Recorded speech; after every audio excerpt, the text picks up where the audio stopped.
I am going to tell you a story. It is a city story. People whisper it. They tell it late at night when the streets are quiet. They say it is a warning, a small warning, about something simple, something we all do every day. They say, on certain nights, you must be careful. They say whatever you do, do not turn the faucet, because you might not like what comes out. This is a story about a woman who did not listen. She was tired. She was alone. And she was thirsty. The story happens on a Monday, October 6th, to be exact. The air was cold. Rain had been falling all day. The city lights were a blur through the wet windows. A woman named Anna was walking home. She worked late in an office downtown. The walk was always the same, past the same dark alleyways.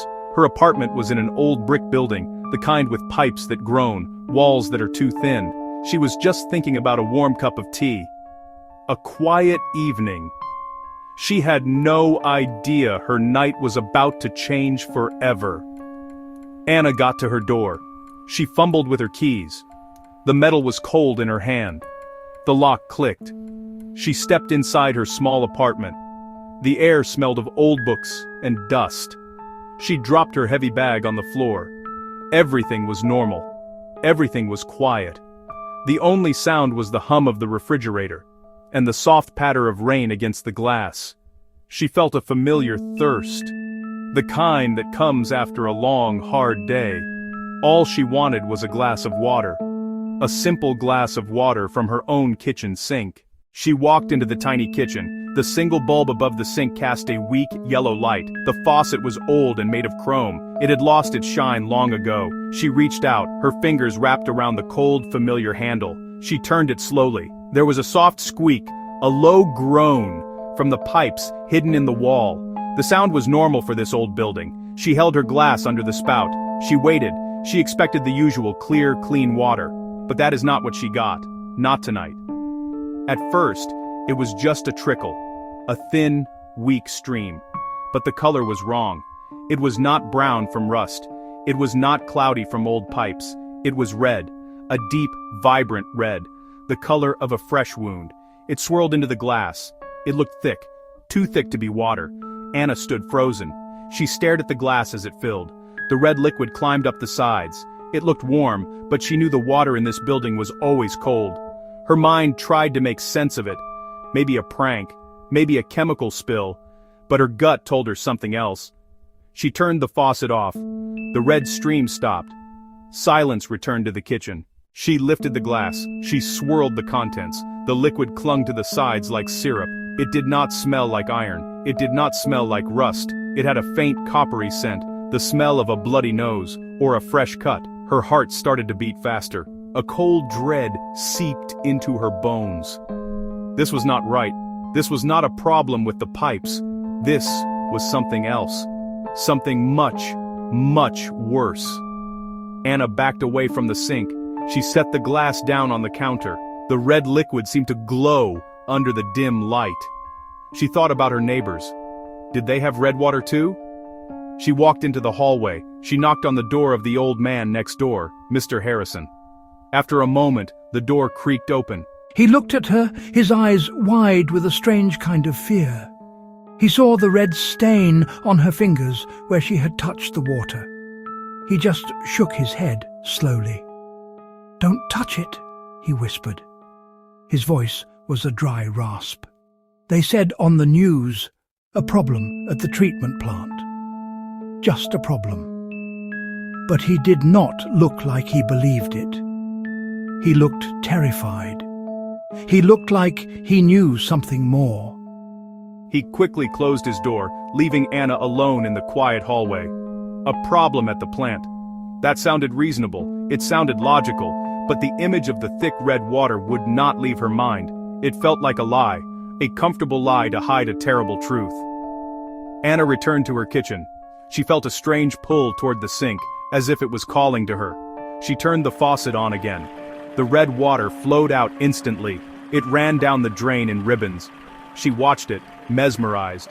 It was beautiful. It was horrifying at the same time. She dipped her finger into the stream. It was cold, just as she expected, but it felt different. It felt slick, oily. She pulled her finger out and looked at it. The red stained her skin. It was not washing away easily. It was like a dye, a permanent mark. The coppery smell was stronger now. It was filling the small kitchen. It made her feel sick.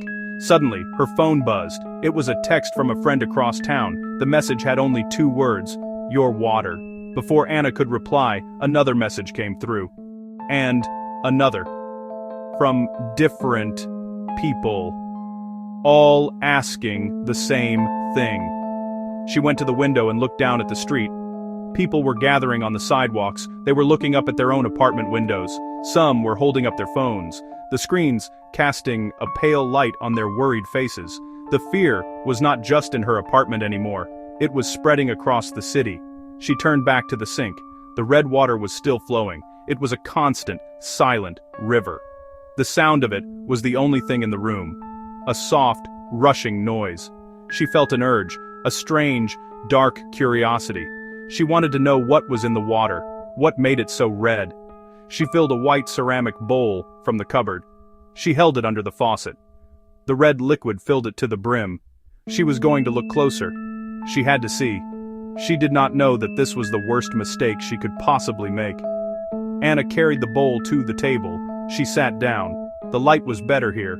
She peered into the red liquid. The surface was still, a perfect dark red mirror. She leaned closer. The coppery smell was so strong now it made her eyes water. At first, she saw nothing, just the uniform, unsettling color. But then, she saw a tiny speck. It was floating just below the surface. It was no bigger than a grain of rice. She thought it might be a piece of rust, or sediment from the old pipes. She leaned in, her nose almost touching the water. She squinted. The speck was not a speck. It had a shape, a very specific shape.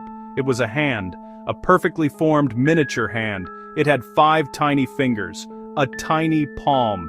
It drifted slowly in the red water. It was not just floating, it was moving. The tiny fingers curled and uncurled, as if it was alive, as if it was reaching for something, reaching for her. Anna gasped and pushed her chair back. Her breath caught in her throat. Her mind refused to accept what she was seeing. She dropped the bowl. It shattered on the floor. Red liquid splashed across the tiles, across her shoes. It looked like a murder scene. The tiny hand was lost in the mess. But then she heard it. A sound. A tiny ticking sound from the broken pieces of the bowl. Tap, tap, tap. It was the sound of a tiny knuckle hitting a piece of ceramic. Anna scrambled away, pressing her back against the far wall. Her body was trembling. She could not scream. The sound was trapped in her chest. Then she heard another sound. It came from the walls, from the pipes. It was a soft, slow scratching, a rhythmic scraping. It sounded like fingernails dragging on the inside of the metal pipes. It was coming from the kitchen, from the bathroom, from everywhere. The house was no longer quiet. It was filled with this awful, scratching sound. The sounds were getting louder. They were getting closer. Whatever was in the water was also in the pipes, and it sounded like it was trying to get out. Anna ran. She fled to the bathroom. She slammed the door shut. She locked it. She pressed her ear against the cold wood. The scratching sound was fainter here. She held her breath, listening. For a long moment, there was only the sound of her own frantic heartbeat. Then, the scratching stopped. The silence that followed was somehow worse. It was heavy, expectant. She waited. 1 minute, 2 minutes, nothing. She thought maybe it was over. Maybe she'd imagined it all. Slowly, carefully, she unlocked the bathroom door. She opened it a crack. The hallway was dark. The kitchen light had gone out. Silence. She stepped out. The floor was cold beneath her bare feet.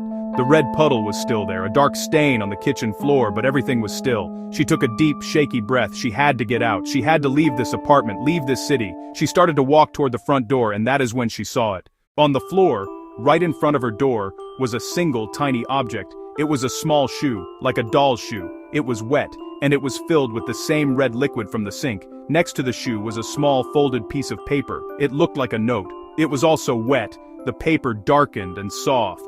Written on it, in what looked like the same red substance, were 5 words. The handwriting was messy, like a child's. It said, "Thank you for letting us out." In that instant, the kitchen faucet turned on by itself. A loud groan echoed from the pipes. The red water gushed out, much faster than before. It was thick now, almost like sludge, and from the rushing sound of the water, a voice emerged. It was not a voice from the pipes. It was coming directly from the stream of red water itself.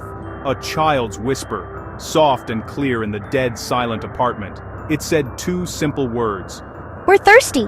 And then, all the lights in the building went out. People say the city never heard Anna scream. They only heard the sound of running water, a sound that, for some, never stopped.